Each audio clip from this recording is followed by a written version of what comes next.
একটা খবর দেখে সত্যি খুবই দুঃখিত এবং একই সঙ্গে লজ্জিত। লজ্জিত এই কারণে বাংলাদেশিরা বিদেশে যখন ভালো কিছু করেন, সুনাম বয়ে আনে, তখন বাংলাদেশের মুখটা উজ্জ্বল হয়। যখন বাংলাদেশি কেউ খারাপ কিছু করে তখন বাংলাদেশের মুখটা কালো হয়ে যায়। এমনিতেই বাংলাদেশের ভাবমূর্তি বিদেশে নানাভাবে প্রশ্নবিদ্ধ। তার মধ্যে একটা ঘটনা ঘটে তখন আরো মনটা খারাপ হয়ে যায়। যেমন দেখেন, অস্ট্রেলিয়ায় সুপরিকল্পিতভাবে স্ত্রী এবং ২ সন্তানকে হত্যা করছে বাংলাদেশি সুমন আহমেদ নামে এক ব্যক্তি। অস্ট্রেলিয়ার সিডনিতে নিজের বাড়িতে এবং ২ কত করুণ ১২ এবং ৪ বছর বয়সী ২ সন্তান। দুটাই হচ্ছে অটিস্টিক, বাকশক্তিহীন, অটিস্টিক এবং বাকশক্তিহীন। এবং শুধু তাই না, তার সাথে ৪৬ বছর বয়সী স্ত্রীকে হত্যা করছে। যে স্ত্রী পরিপূর্ণ একটা চাকরি করত, জব করত। আর কেয়ারটেকার হিসেবে ছিল, অর্থাৎ কিছু করতো না, সুমন আহমেদ বাড়িতেই ছিল। সে পরিকল্পিতভাবে হত্যা করছে এবং নিজেই টেলিফোন করে আত্মসমর্পণ করছে। সে জামিনও চায়নি।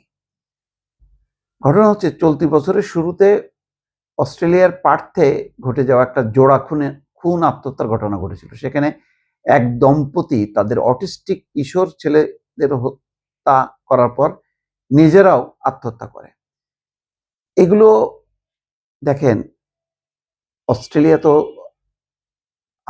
উন্নত দেশ। সেই দেশের যখনই অটিস্টিক বাচ্চাদের প্রতি সেই দেশের সরকার তার পুরো খরচ নির্বাহ করে, ফ্যামিলিকে সাপোর্ট দেয়। সে আলাদা ওই ছেলের সূত্র ধরে বাসা পায়, তারপরে আরো কল্যাণমূলক অনেক ফান্ড পায়। আমি জানি কেন, আমার নিজের বড় খালার বড় মেয়ে লন্ডনে থাকেন, তার একটা সন্তান বা ছেলে এরকম অটিস্টিক। ফলে ওই অটিস্টিকের জন্য আলাদা বাড়ি পাওয়া, আলাদা সুযোগ সুবিধা, যাতায়াত সমস্ত ফ্রি, মানে কল্পনাই করতে পারবেন না। সেরকম একটা দেশ যেমন ইংল্যান্ড, তেমনি অস্ট্রেলিয়া।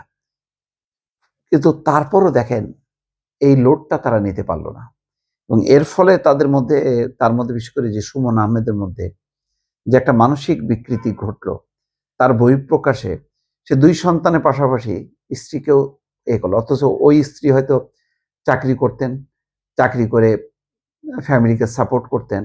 আর সুমন আহমেদ হচ্ছে এই ২ বাচ্চাকে লালন পালন করতেন। কিন্তু সে হয়তো হাঁপায় গেল, অধৈর্য হয়ে, অতিষ্ঠ হয়ে, এবং এরকম অন্য ঘটনা দেখে সে নিজেও আত্মঘাতী হলো। এইভাবে ২ নিজের পরিবারকে শেষ করে দিল। এজন্য বলছি যে দেখেন, আমাদের দেশেও কত অটিস্টিক বাচ্চা নিয়ে বাবা-মা কত কষ্ট করে। এখানে তো আর সেই সুযোগ সুবিধা পায় না।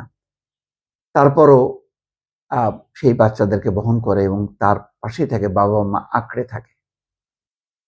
যে পরিমাণ যন্ত্রণা কষ্ট বাংলাদেশে পোহাতে হয় একটা অটিস্টিক বাচ্চার কারণে বাবা-মাকে, সেটা তো অস্ট্রেলিয়ার মাটিতে হয় না। তারপরও সহ্য হলো না। হলো না কেন? সে যখন আশেপাশে দেখে সুস্থ সবল বাচ্চারা বড় হচ্ছে, আস্তে আস্তে তারা স্বাবলম্বী হয়ে ফ্যামিলিকে দেখে, সে হয়তো পায়নি। কিন্তু বাইরে দিয়ে দেখেন, এই পরিবারের প্রতি আশেপাশে প্রতিবেশীদের চমৎকার ধারণা যে শান্তশিষ্ট একটা পরিবার। সেখানে ওই বাচ্চার প্রতি প্রতিবেশীদের সহানুভূতি, তারা কখনো ফুল কিনে দেয়, মিষ্টি দেয়, তাদের সাথে চমৎকার সম্পর্ক।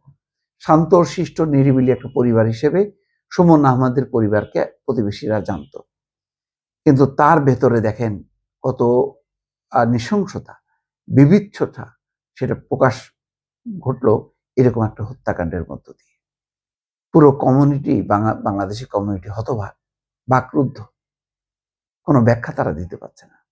কিন্তু নিশ্চয়ই এটার মানে জানা যেত, যদি স্ত্রীটা বেঁচে থাকতো তাহলে বোঝা যেত সুমন আহমেদ কেন এইভাবে তার ভেতরে এরকম একটা সেন্টিমেন্ট গ্রো করলো যে সবাইকে শেষ করে দিতে হবে। অথচ এই পরিবারের প্রতি, এই পরিবারের কারোরই কোনো সদস্যের মানে সহিংসতার কোনো ইতিহাস ছিল না।